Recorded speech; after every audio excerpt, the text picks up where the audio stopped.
What's up, guys? It is September 9th, 2018. Q&A time again. This week we did hormones, all things hormone related. Huge variety of questions. Did Facebook and Instagram again. I might not even be able to hit all of them, so if I missed yours, I do apologize. It's been a really long day already, so just get me on the next one. Next general open Q&A, which will be very soon. Okay. First one is strategies to lower cortisol. Okay. Well, first things first, like I would look at I wouldn't look necessarily directly lowering cortisol. Look at it as from a mechanistic standpoint. Why do you have high cortisol? So typically it's somebody that's too stressed, too much sympathetic drive. Maybe they're using lots of stimulants and they're overtrained, whatever it might be. So kind of look at it from that standpoint. Try to correct those things first before you necessarily introduce things like supplements that might help. Which, I mean, you could do both at the same time.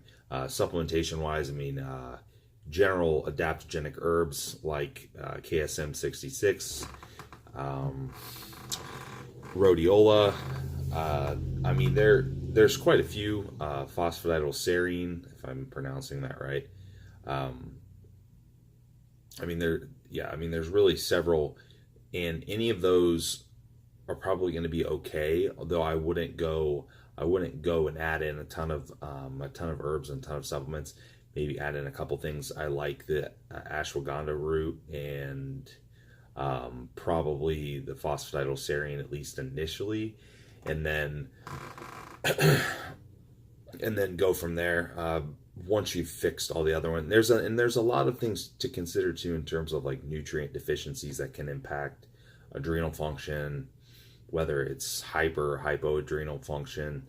And I'm not going to go into all those, but sometimes people have methylation issues, B vitamins and things of that nature. So let's assume that it's probably 9 times out of 10, let's assume it's something that's just self-induced. It's not necessarily something wrong with your adrenal glands, unless if you notice, for a female asked this question too. So your adrenal glands are producing other hormones. So if you're seeing other hormone imbalances as well, then maybe there's something, maybe in a roundabout way in the feedback loop, there is something wrong there. You might want to dig into it further and have some additional testing done. And also I should mention too, also look at your DHEA levels. It's another primary adrenal hormone, so you want to make sure that that's on point.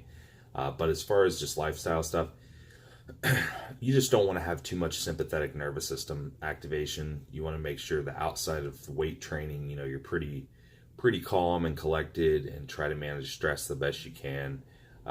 Minimize stimulants, especially on days that aren't as demanding. You don't need to sit, if you're not doing much and it's not as demanding, you don't need to sit around and drink caffeine all day, so it's just, and I know a lot of people do, they like the taste of coffee, right? So they sit around and just drink coffee. Well, you're not doing anything. You're not really putting that cortisol increase to use and that adrenaline increase to use. So, try to think about it in that way.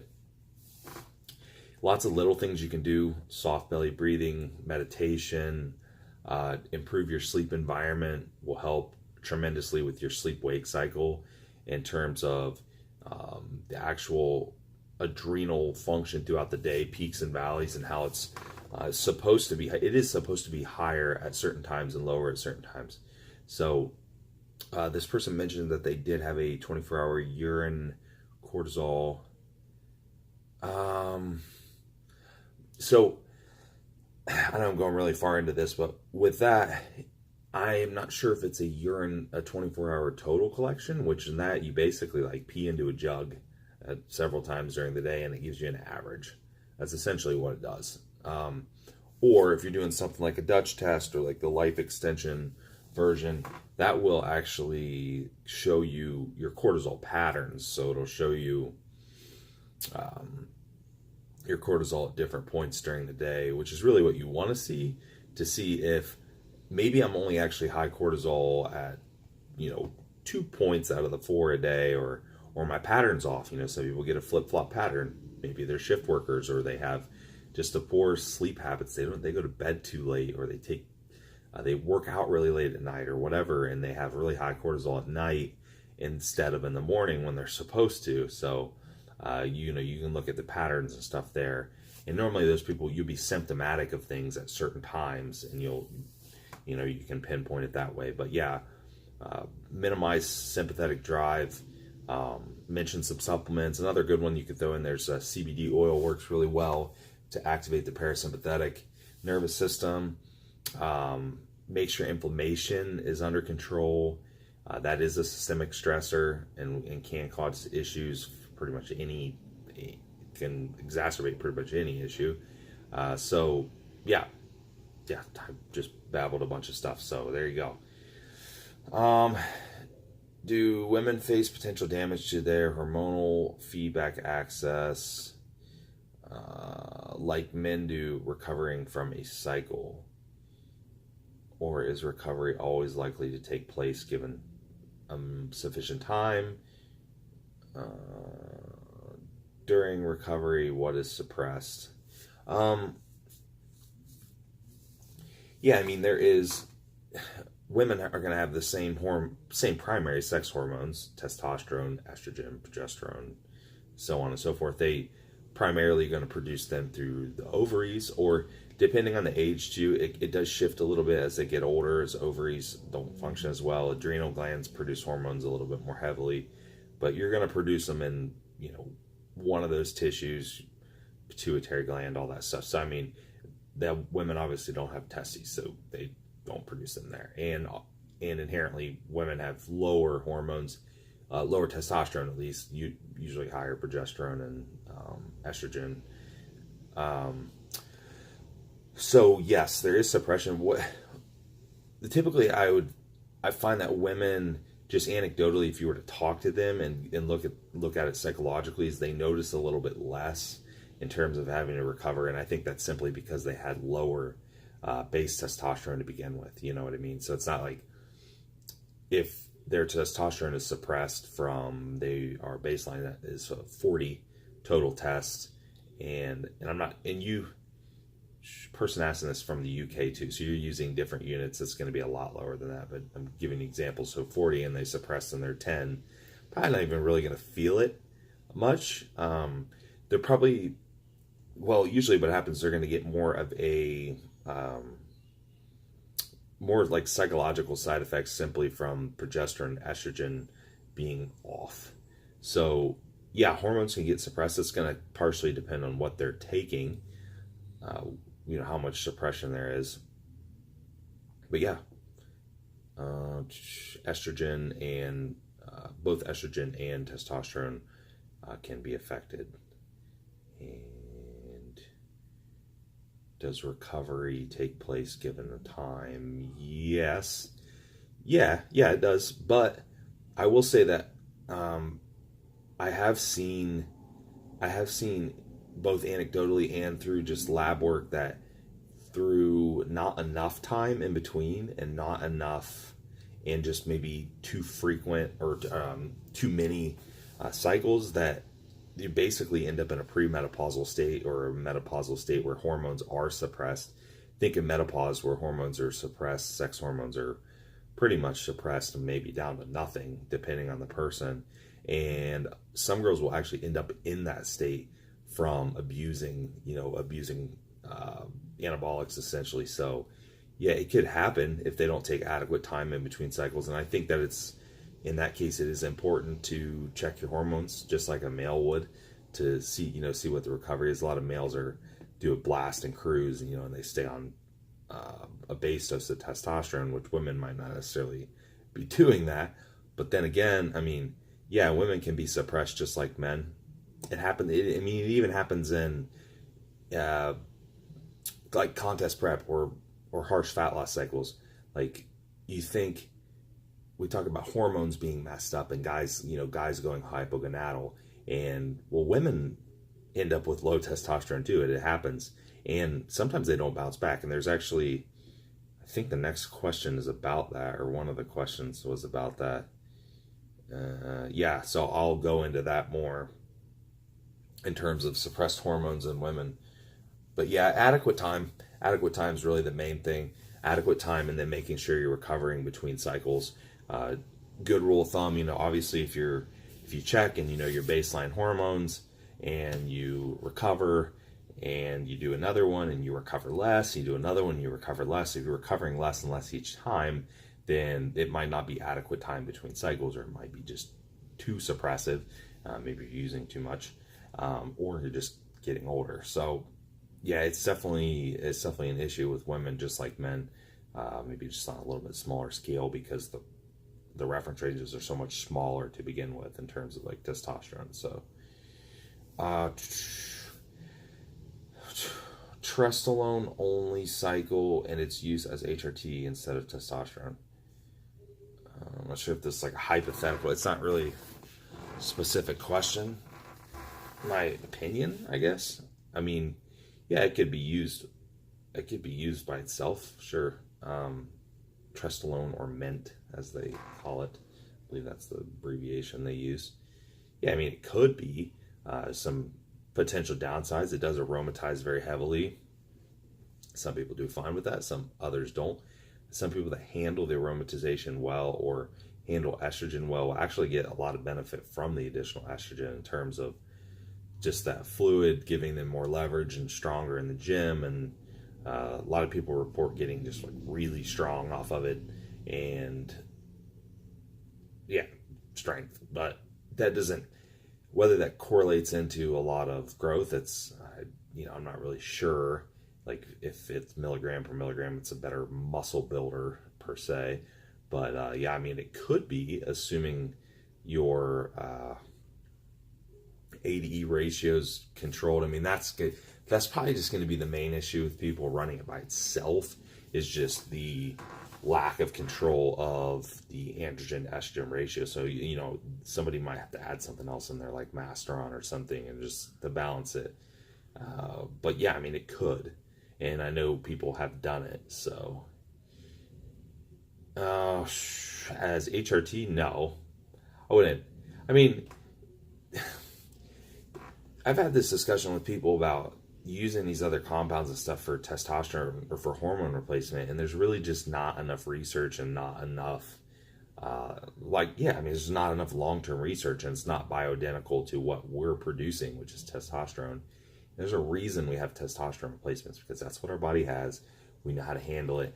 Yes, it is exogenous, it's synthetic, it's not exactly the same. We do have peaks and valleys. Our endogenous testosterone is not flat and linear like exogenous, even though exogenous is going to move up and down a little bit because of the esters, but still it's a lot more flat than our endogenous. But even at the same time, I mean, it's still a hormone that our body is producing naturally, or supposed to be.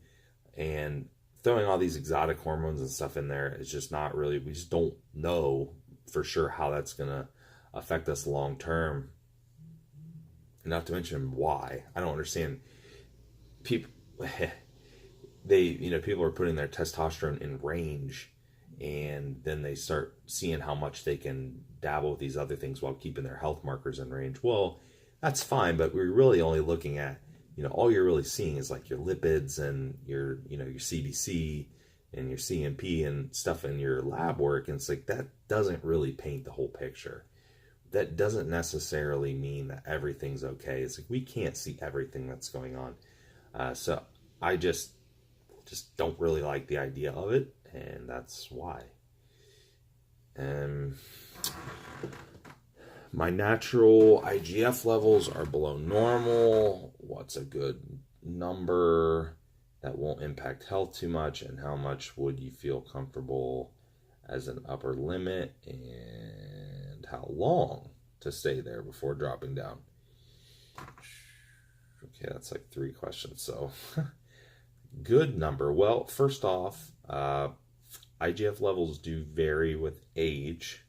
So older people are going to have lower IGF levels naturally, and that makes the range vary a lot. I mean, and the reference ranges, depending on, you'll see a reference range on a test, like if you, like here in the United States, you go to LabCorp and you have a reference range, but some more progressive practitioners are going to give you like a separate reference range they think you should be in, and it might vary with age, like I said. And in terms of like the health thing, yeah, as far as like contributing to certain diseases,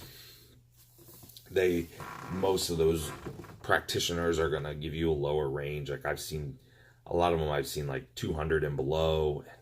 Off the top of my head, I'm not even sure trying to think of what the damn unit of measurement is, but I can't think of it off the top of my head. You'd have to look it up. And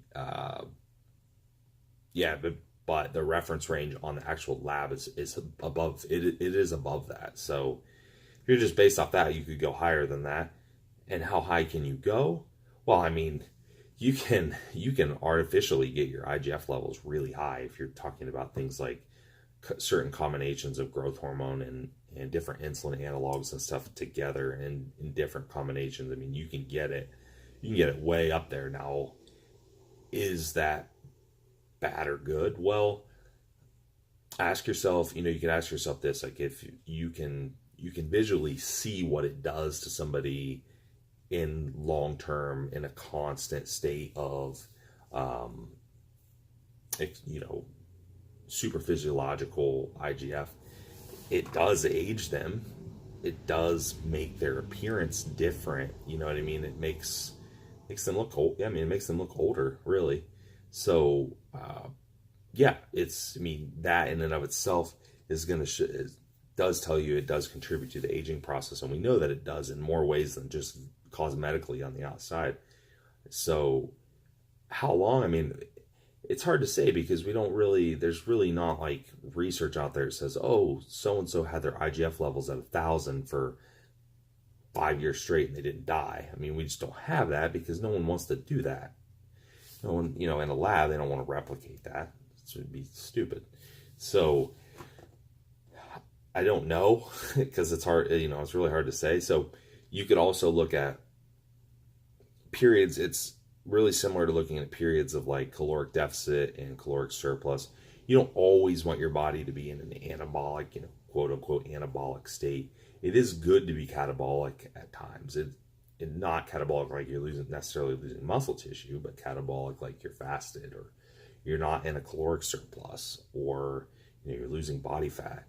It's the opposite of growth, because inherently, like everything we do to cause growth as a bodybuilder is also like inflammatory, can contribute to other diseases and things, and growth of things that we don't want. So, it's good to have periods of, it's good to have that cyclical approach going on.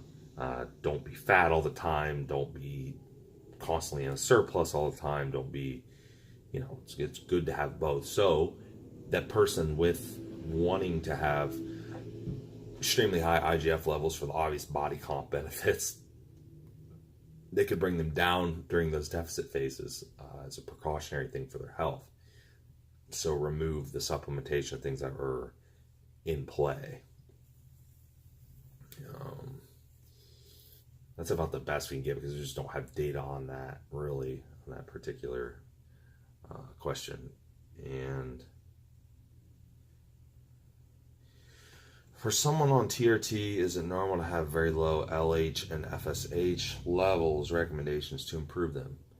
So LH, luteinizing hormone, and FSH is follicle stimulating hormone. These are basically stimulatory hormones from your pituitary, and yes, it would be normal. So anyone that's on exogenous testosterone is going to have pretty much no LH and FSH. That's entirely normal. Nothing to worry about there, really, because, you're intaking exogenous testosterone. So, of course, that just means that your body's not producing these stimulatory hormones, not producing its own testosterone. You are shut down. Shut down.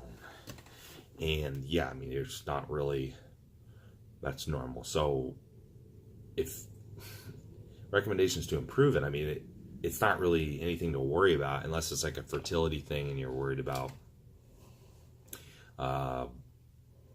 then you're going to want to look into like HCG and HMG combination therapy. And you'd also want to look at like sperm motility and stuff too. So it's not just those hormones, because there is people that have been able to conceive on exogenous hormones, and they probably had pretty much no FSH and LH. So there's more components to it.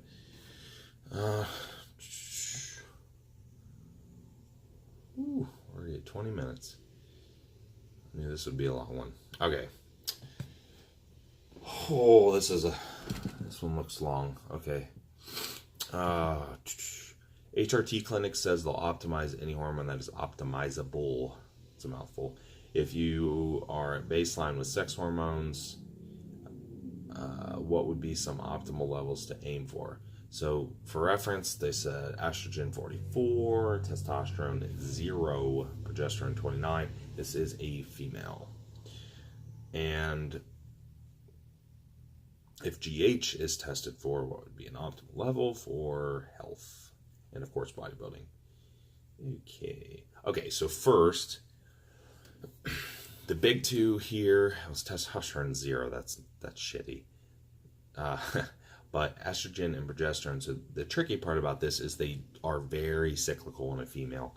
Very, very cyclical depending on the part of the menstrual cycle. So this estrogen, okay, so it's 44 and progesterone's 29. Yeah, I'm not sure what unit of measurement this is, but I assume it's probably PG per ml, I'm guessing.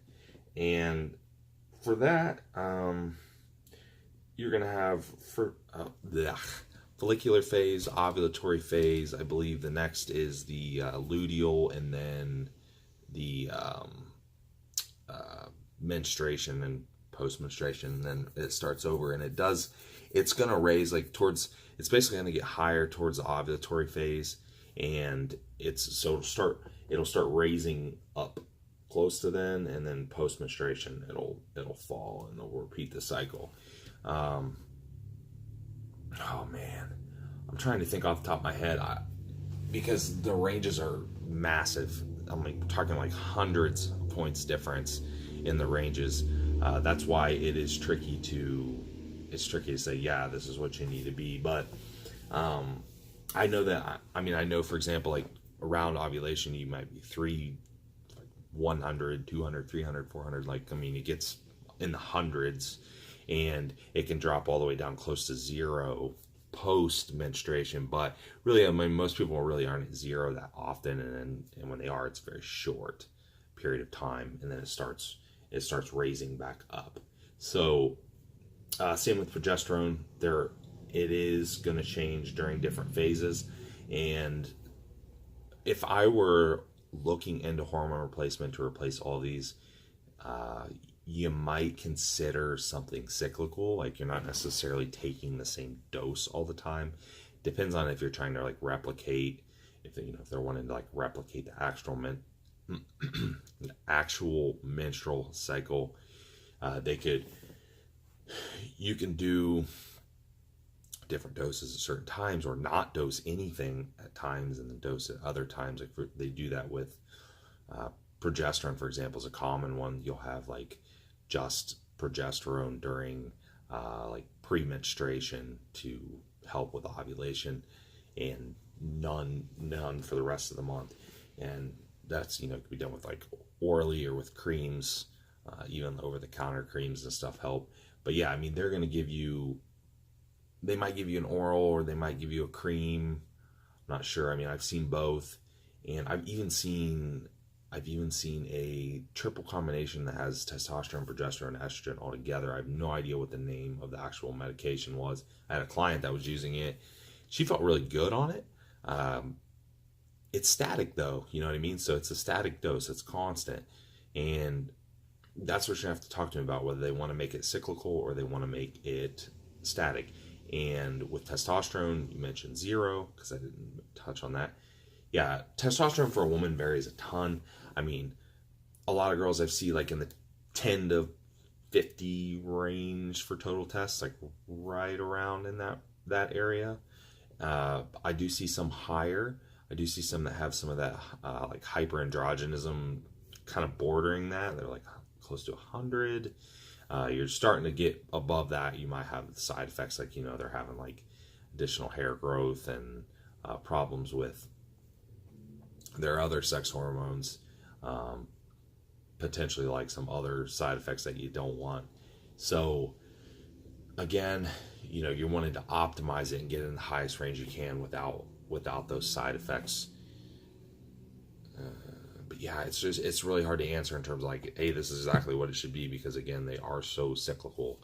So that would be something you would want to talk to them about, and whether or not they plan on having you do like each hormone in isolation, or whether they have you doing a combination therapy, because the combination is obviously going to be a lot harder to make cyclical because, well, it's all dosed together. So yeah, growth hormone. I think that's about growth hormone. GH is tested for growth hormone levels pretty low. Like if we're looking at nanograms per deciliter, I think it's like 10 or less. It's pretty low. But again, it really matters what unit of measurement we're looking at. I don't think they measure in PGs. They might measure in PMOLs,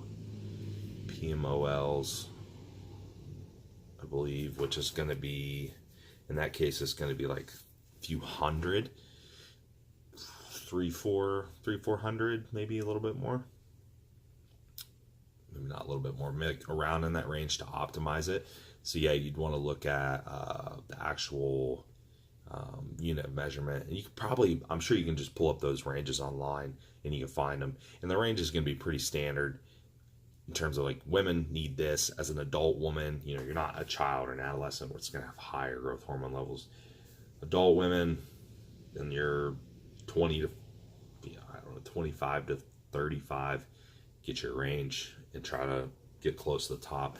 But what I mentioned there, I believe that's pretty close on the ranges for just like a general average. So you could confirm that, I guess, like I said, online. Yeah, getting me like some of these, I look at a ton of blood work, but there's like a million different reference ranges. Like, and then you have, I'm looking at blood work from like Europe versus the US versus freaking like Hispanic countries. I mean, and we're all using different units of measurements. So sometimes it's, sometimes I can't necessarily remember like every single reference range right off the top of my head. I have to double check them sometimes. So, 2 more. Okay, what would be some ways to upregulate thyroid function in order to get off T3 meds? Also, what is the influence of carbohydrates on thyroid's metabolism? I've heard a lot of people talk about keeping carbs higher helping with thyroid function, but others say it doesn't matter at all. Okay. I would probably want a little more context to this. Like, were you just taking T3 because you thought you were downregulated from like a fat loss phase or contest prep or something like that? Or were you actually medically prescribed T3 because you had hypothyroidism? Yeah, I mean, so like what's, want to know the reason, but it might not even, you might not be able to get off of. You're genuinely hypothyroid and you don't produce enough of your endogenous thyroid hormones, assuming everything else is in check, and you might need it, so, it's not that, and it's not necessarily, don't like to think of it as bad. Like hormone replacement gets a bad rap. I don't want to be on this med. Well, it's like, you need the med. You're going to feel better on the medication. You're going to be healthier on the medication. That's the main thing, is you're going to be healthier, assuming that it's dosed right. So you want to backtrack a little bit, answer that part of the question, but I mean, some just general things. I made a few posts about this recently. I would go back and check my Instagram and my Facebook, and you can find them. Instagram might be easier since you can just go on my page and scroll through the posts and look, and talked about some different things that could potentially throw off thyroid levels. Like T3, for example, I talked about reverse T3. So people that are just under convert, or they have some kind of nutrient deficiency or inflammatory issue that is causing their body to convert heavily into reverse T3. So control inflammation for one, control stress, control so nutrient intake. I mentioned two of the heaviest hitters. There are some other minerals that I did not mention, that vitamins and minerals that need to be taken into consideration, but the primary ones were, I mentioned the iodine intake, so go back, check that post out, and selenium intake. In terms of actually like creating the hormone and being able to cleave the iodine from the hormone and convert the T4 to the T3. So, you can go back and read all about it on those posts. And I would look at your blood work in general too, as a whole, like maybe previous blood work before you actually started the medication, and see where was your T4 normal, but your T3 was low, then maybe you were under converting. Some of that information might help you. Maybe your reverse T3 was high, so maybe you're converting too heavily into reverse T3 instead of into T3 itself from your T4, T4 base hormone. So, look at that. You're going to need, like I said, you're just going to need to backpedal a little bit and figure out what where the issue lies in there. If you actually have some damage to your thyroid gland or something where it's like, yeah, you just need medication, then just take the medication. So I hope that helps. Influence carbohydrates in thyroid metabolism. Well, carbohydrates do have some metabolic benefits. They do affect like leptin levels. They're going to affect general metabolic health, yes, but the main thing here with hypothyroidism really is just going to be, or just downregulation of metabolic function in general, whether it's like leptin or thyroid, is going to be just not being in a caloric deficit too much. So making sure that you have adequate periods out of caloric deficit. If you're in a caloric surplus and your body is not catabolic, trying to lose fat or pull or burn your muscle or burn anything really, as adequate fuel source, that's not really an issue. I mean, take in both carbs and fats. Take in an adequate fats for hormonal function in terms of your essential fatty acids, and maybe a little bit above that to help support hormonal function. Have enough cholesterol to synthesize these hormones and stuff. So that's okay. And then have enough carbohydrates in there, because saying that you need higher carbohydrates is like really a blanket statement. Because chances are, if you're super low carb anyhow, you're probably in a caloric deficit, unless you're doing like a ketogenic diet or something that's super high fat. But yeah, just balance. Have a balance. You know what I mean? Doesn't need to be necessarily predominantly one or the other. Higher is like saying, oh, I'm going to eat 1,000 carbs because that's going to help my thyroid. It's like, no, you're just going to get insulin resistant fat. So no, don't do that. So no, I would just balance between the two, but make sure that you're in a surplus for long enough to actually let your hormones recover. Last one, in reaching for optimal hormone levels, is there chances of adding stress to other balanced blood work, such as, say, liver and kidneys? Okay. I'm not sure if you mean like if you have to take a medication, like if you're prescribed a hormone replacement and you have to take like testosterone or maybe one of the combination therapies I mentioned above, or thyroid or something. No, I mean, no, you're not risking any imbalance in your blood work, simply because when you are optimizing hormones, whether it's endogenously or through hormone replacement, you're really just bringing yourself into normal physiological range, and that's where your body is supposed to function at. So no, it's not going to negatively affect anything else. You start having super physiological hormones, and yeah, it can potentially affect several things. So no, I mean, if you're staying in optimal range, it's not really going to be an issue. Whether it's like I said, even if it's you taking synthetic hormone, won't matter, because again, you're in normal range. You should be normal. So, okay, guys, that is 35 minutes. Long one. Okay, thank you for all the questions. And I know I missed a few of you. It was already way too long. So I'll try to get you guys on the next one. Thank you and talk to you guys soon.